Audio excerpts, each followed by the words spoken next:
This weekend, Martin Scorsese has a new film dropping in theaters, Killers of the Flower Moon, and I've never done a Scorsese ranking before, and a whole bunch of Martin Scorsese's films I'd never seen before, so I decided this was the perfect opportunity to do a deep dive into his filmography. Bought 2 different books that I've been reading as I watch each of his films. I've watched hours of interviews with him talking about his films as well as just talking about filmmaking in general. But when you do this big of a deep dive into a director's filmography, you have way more notes and way more things you want to say than you can squeeze into a single ranking. Therefore, I wanted to put some extra videos out talking in more detail about some of his bigger films, and we're kicking that off with some discussion about The Departed. Hi, my name is Sean, and I love to talk about movies and TV way too much. With that in mind, go ahead and join me down below in the comments section. Share your thoughts on The Departed. This is a spoiler review. Feel free to spoil away down below in the comment section. As we go into this, I wouldn't exactly call this a review. I am sort of reviewing the film. I'm analyzing it. I'm giving my thoughts on it. But it is kind of more just kind of giving my extended, deeper thoughts on everything, more so than a review in the more traditional sense. I'm hoping to do this in a single take. It's intentionally a little bit more freeform and just kind of musing on some of these films on a greater level than I can in a ranking where I'm trying to like talk about each movie for 2 minutes or less. These are some great movies, and I've got so many notes. I've got so much more than 2 minutes to talk about almost all of these films. So let's get started talking about The Departed. And if you don't know the exact background on this film, it is a remake of a Hong Kong film called Infernal Affairs. There's actually a whole trilogy of those films. Unfortunately, I haven't seen them yet. I wish that I had, so I was hoping I was going to be able to give some kind of sort of a deeper analysis comparison, but when you're trying to watch over 25 Scorsese films in a narrow window of time, there's only so much that you can do to inform your perspective on each of these films.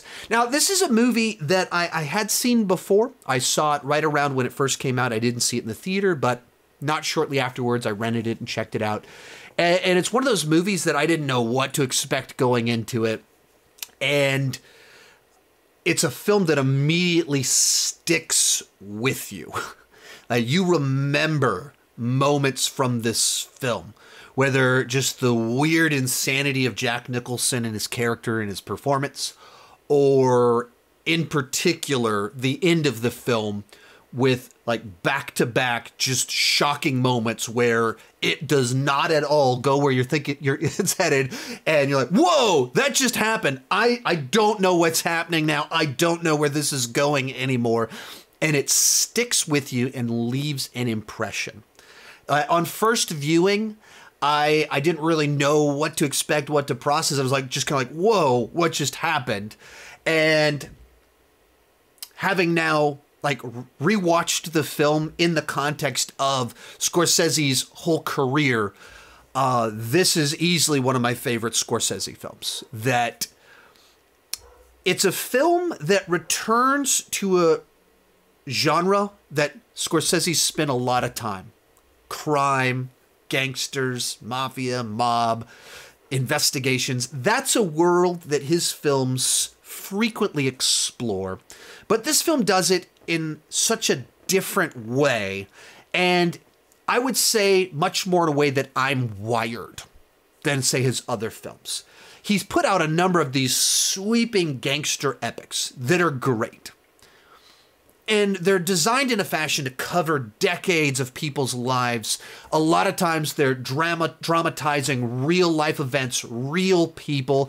And there's influences in this movie from real life events, but it's not really an adaptation of real life events. And a lot of those epics, Goodfellas, Casino, Irishman, have kind of a similar rise and fall structure of how they're handled. They're tragedies. They're kind of more character-based. That's what he's more fascinated in, is watching these flawed people rise and fall because of the brokenness inside of them that they can't stop and seeing them unfold.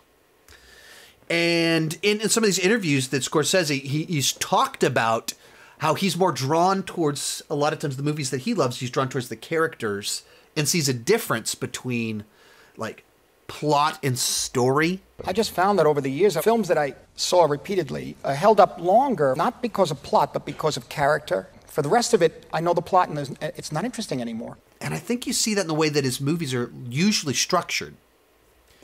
And in the case of The Departed, I feel like this movie is a more traditional plot-based, story-based film. There are great characters with depth and layer to them, but it's much more about a targeted set of events where you have kind of the backstory of these two characters, of where they're coming from and how they got into this realm. But the story itself is a much tighter period of time about a scenario where mafia guy has undercover guy in the police force has undercover guy in him, and you're watching as each of them are trying to hunt the other one out, all while their worlds are kind of falling apart around them, but they're trying to catch the other one. This cat and mouse game thriller. And for me, that's more the type of film that I resonate with, the type of story that gets me on the edge of my seat and wanting to watch more and see what's going to happen next. It's same genre, same type of thing, but also such a different angle to explore it, a different structure, a different mechanism to drive things forward, keep you on the edge of your seat and compelled by everything that's taking place in the movie. Now, other things to kind of dive into on this one is a lot of the ways that it makes it stand out are through just these very odd little choices with the characters, primarily with Jack Nicholson, who is just, he's playing this larger than life character, but also someone that feels so believable. And in some of these interviews, Scorsese's talked about how the original scripted version had a much more traditional mobster boss guy. But the character of Costello was still presented as your generic big shot gangster. And when Nicholson was being wooed for the project, he's like, you got to give me something to do. Give me something to play. Let's really take it to this other level.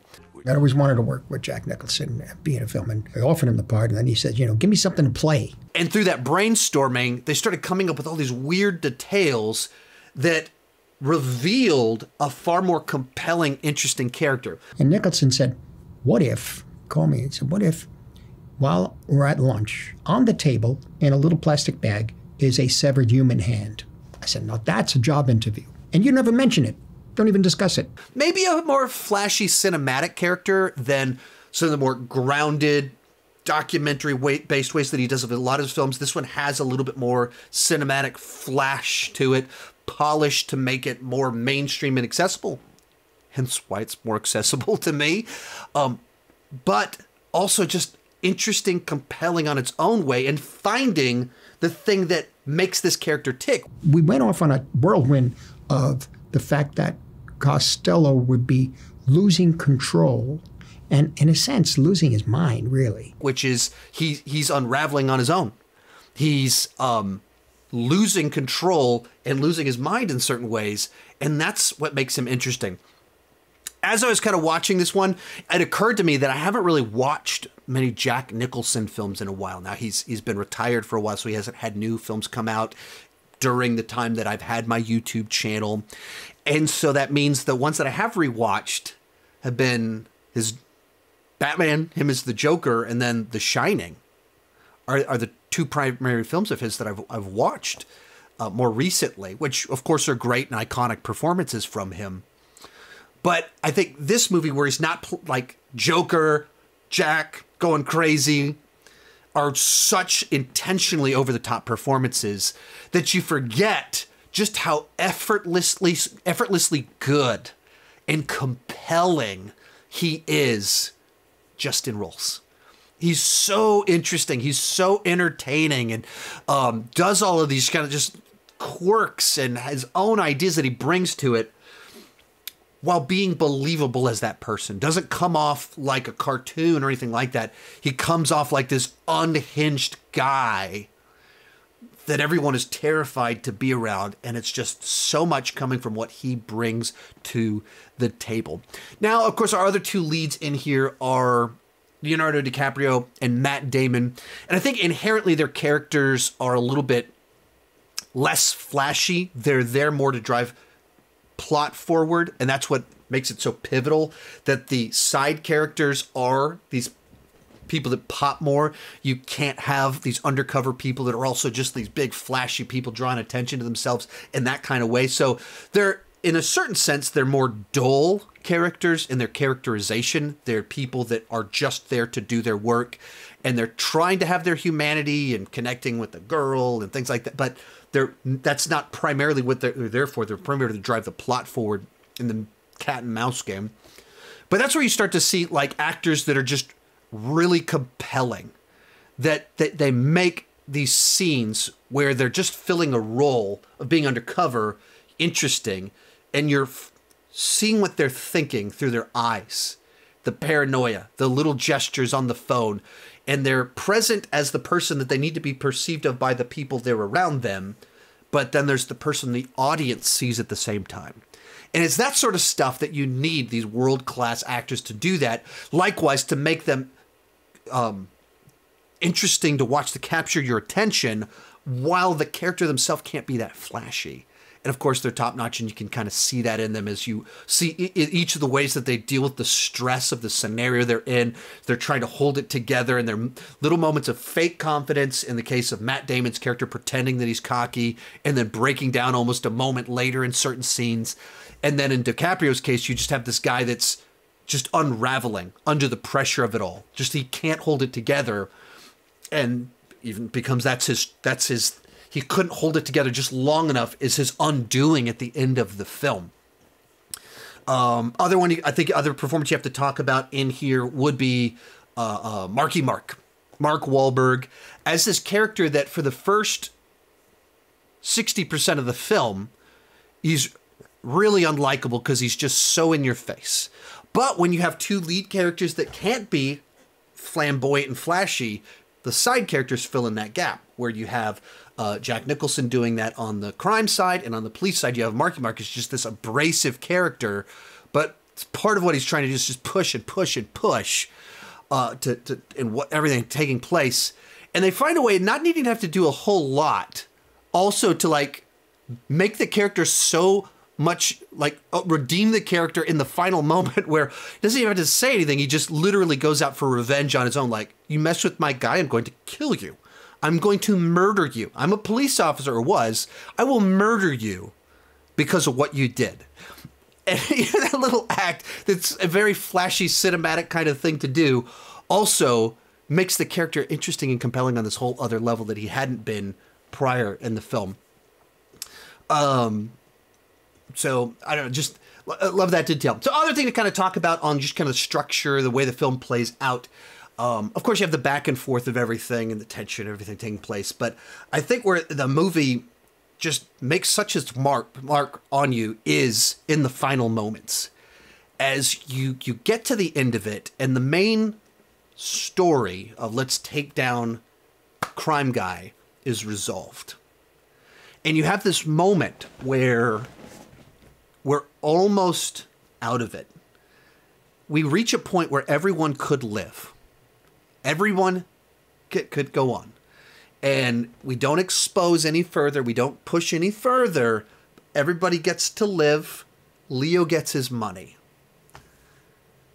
But one of them can't let it go that what you did.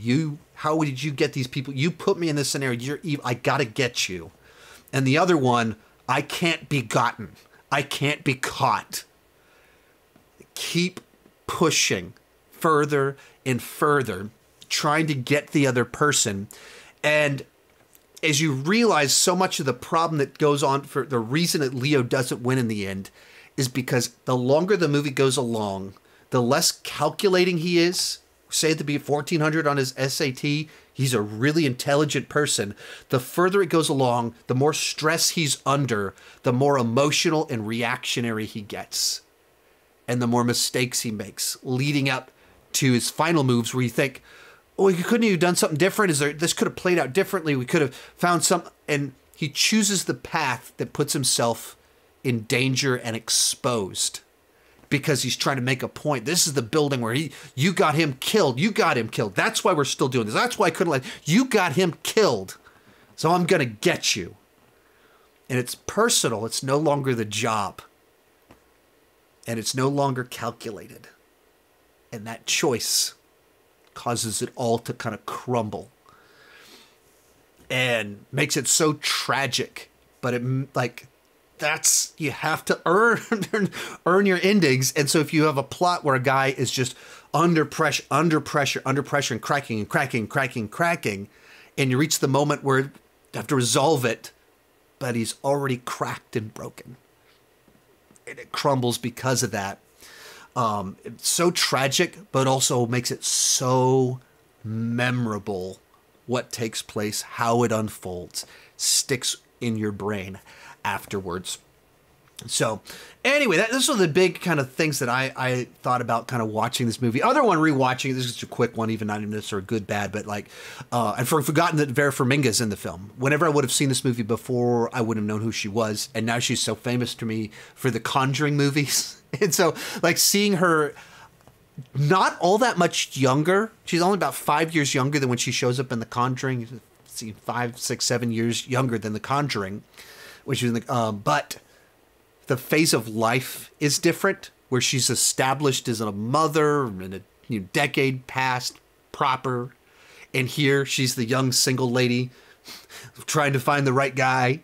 And just such a different vibe. That was like stuck out to me so much because she came off so different, like looks exactly the same, but also looks so completely different in another sense. Just it's so fascinating to me how just a few years and context can make you perceive of a character so differently.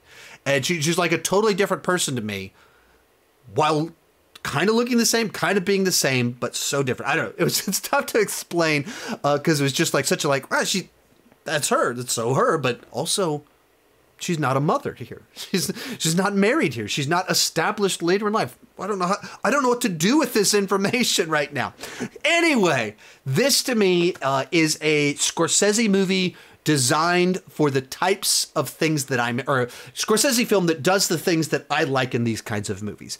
It's probably more mainstream in a lot of ways than some of his other films. It has a more plot-based story. I'm a very plot-driven person. And when you have a story that keeps me on the edge of my seat, has all sorts of interesting details, and I get to the end of it, I think, you were smarter than me.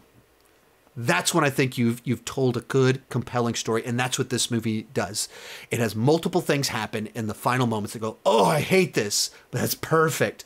Oh, you did it. That was the logical conclusion to this. That was smarter than what I would have come up with, more satisfying and more complex. And that's what makes this one of the great Scorsese films for me. I don't think I would score the film, but I mean, we're talking like high A's, of course. But great film.